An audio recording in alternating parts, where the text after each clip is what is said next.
Hello guys and girls, and welcome to today's video. As you can see here on the screen, today we are going to be diving into another mini grammar lesson. And this one's actually pretty exciting because we have officially made it. This is going to be our last lesson over commas this year. We've spent a lot of our grammar lessons talking about all the different ways that you can use commas, and this is actually going to be the last one.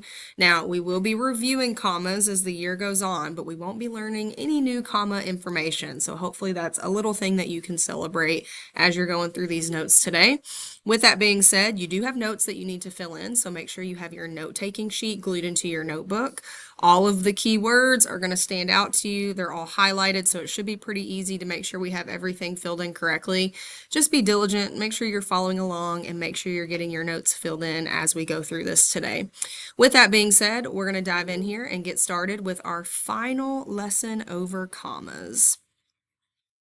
Today, the topic that we're going to be focusing on is using commas to set off non-essential phrases or clauses. That is a mouthful. It might sound kind of complicated, but I promise this is actually pretty easy. And in fact, I would say this might be one of the easier grammar lessons that we've done this year. So the first thing we need to be able to answer is, what is a non-essential phrase? A phrase is a part of a sentence that we add into the sentence that gives extra information, but it's not necessary to understand the meaning of the sentence. So to put it pretty simply, what that means is it's information that's in the sentence, but if we took it away, the sentence could still be a sentence by itself. Just like we talked about with introductory phrases last week, how you could take an introductory phrase out of the sentence and the sentence would still make sense.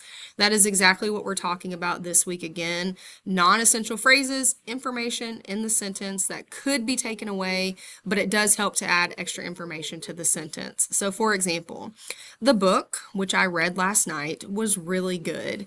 This part in the middle, which I read last night, is a non-essential phrase because we could take this out of the sentence and we would still have a complete thought. The book was really good. Now, including this phrase in the middle helps to give some more context to the sentence. It lets us know that we read this book recently. We actually just read it last night. But again, we could take it out of the sentence and the sentence would still make sense. Another example, John, my best friend, is coming over tonight. Here in the middle of the sentence, we have a non-essential phrase. We could take this part out and the sentence would still make sense.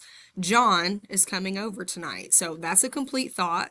But when we add this phrase in the middle, it just gives us some more context to help us understand who John is. John is my best friend. So we're going to be talking about when we have these phrases like this within a sentence, how we need to use our punctuation or our commas to help make our sentence make sense. As you can see, we have several things on the screen that are written in red. Those are important and need to be added to your note-taking sheet. So if you haven't copied the red information yet, go ahead and pause the video and do that now. But if you have been writing as I've been talking, we're going to go ahead and move on. When it comes to using commas with non-essential phrases, we have 3 rules that we need to follow. Rule number 1 tells us that if we have a non-essential phrase at the beginning of the sentence, we use a comma to separate it from the rest of the sentence. Here's the good news. This is actually what we talked about last week. Introductory phrases, the rules that we learned last week, this is kind of a repeat of that. So if we have a non-essential phrase at the beginning of the sentence, we separate it from the rest of the sentence with a comma. Here's an example. In my opinion, the movie was too long. Here at the beginning, this is a non-essential phrase because we could take this out of the sentence and the sentence would still make sense. The movie was too long. But this phrase at the beginning of the sentence gives us some extra information to help us better understand what exactly it is we're talking about.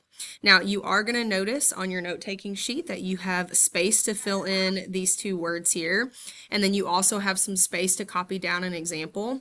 Please make sure when you are copying your example that you are very careful to include the punctuation that you see here on the screen, and it also wouldn't be a bad idea to underline the non-essential phrase here, just as a reminder to yourself in your notes that this is the phrase that we're focusing on in this sentence. Moving right along to rule number 2, if you have a sentence that has a non-essential phrase and that non-essential phrase is in the middle of the sentence, here's the important part, use commas, so more than one comma here, to separate it from the rest of the sentence. Our example says, the concert, which was held outdoors, was amazing. Our non-essential phrase comes in the middle of the sentence, and when our phrase is in the middle of the sentence, we need a comma before the phrase and after the phrase. Remember, with this phrase, we could take it out of the sentence and the sentence still makes sense. The concert was amazing. That's a complete thought. But we have this phrase in the middle that gives us a little more context. It tells us that the concert was held outdoors. And again, since it's in the middle of the sentence, we have a comma before the phrase and a comma after the phrase. Please make sure that you have everything that you see here copied. And again, I know I've already said this and I probably sound like a broken record, but when you are copying down the example, be very intentional with your punctuation.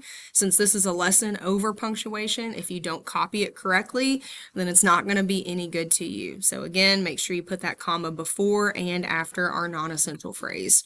If you are ready, go ahead and move on. If you're not ready, feel free to pause the video to get that copied down.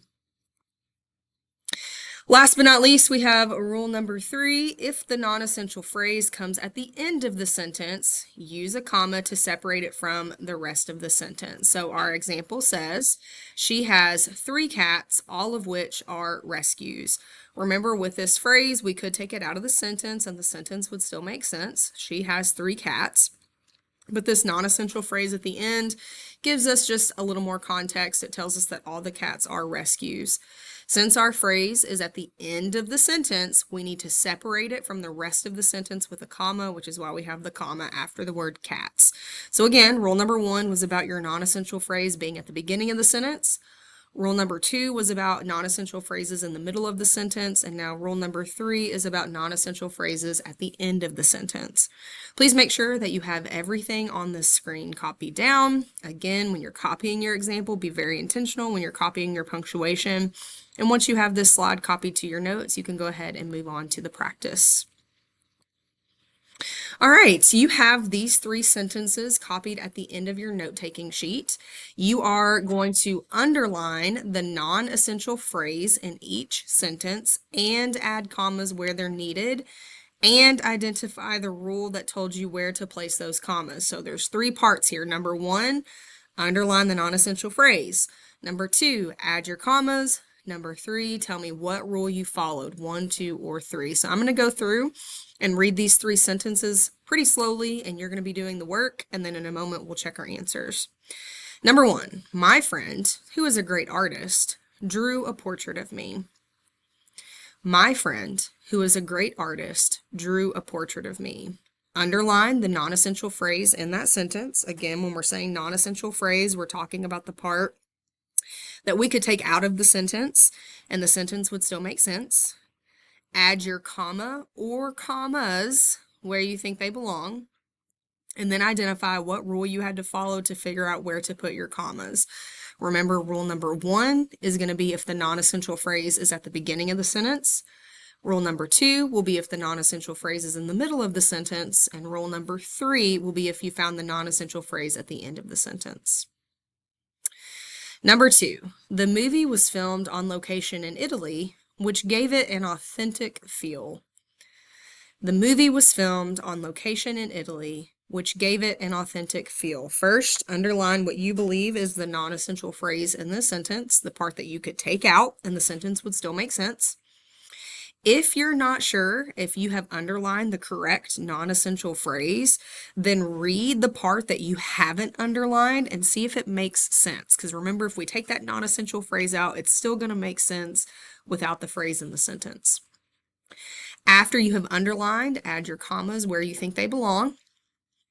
And then tell me rule 1, 2, or 3. Rule number 1, if the phrase is at the beginning of the sentence, 2, if it's in the middle, and 3 at the end.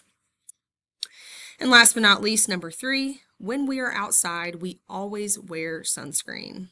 When we are outside, we always wear sunscreen. Underline what you believe to be the non-essential phrase. What part could you take out and the sentence would still make sense? Put the comma where you think it belongs. And then tell me what rule you had to follow. If you have not finished these practice questions, please pause the video now, finish the practice questions, And then when you're ready, we're going to move on and we're going to check our answers.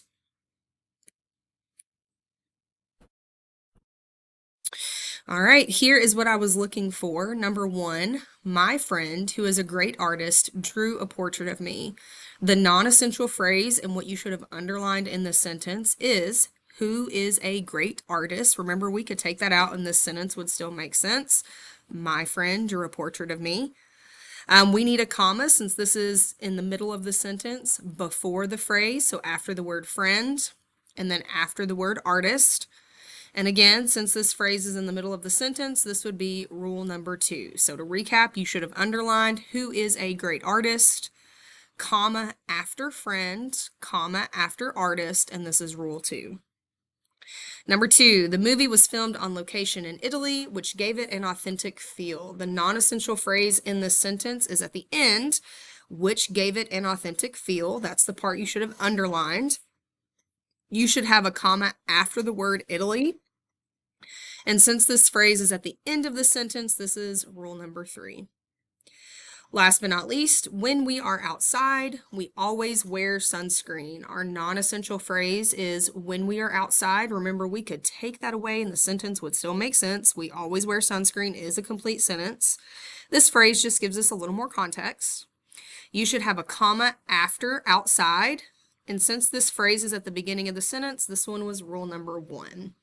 Please make sure that you have the correct things underlined, you have the correct punctuation, and you have the rules identified on the 3 practice questions.